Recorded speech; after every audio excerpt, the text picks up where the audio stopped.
elaa dhiisin gaabbita naman taatuu naan jettee natti mammaakin danuu dhaba koo nan arrabsin hojii waaqaan beekanu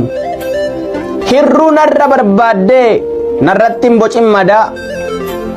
gaddanaan gojomayin ofii keetii gammadaa arrabsoon nan ceephayin qabeenya danuu qabduun akka irraa kana miti sokkuudhaaf jirti aduun humna jabaa waan qabduuf yookaanis bifa ga'a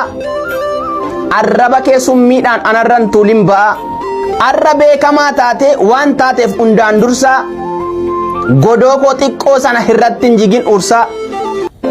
akkuma dura taate ta'uudhaaf jirta tellaa maqaan taane naallaatiin fudhattee onnee keerra nama kan ta'e hunduu biyyee irraa dhalate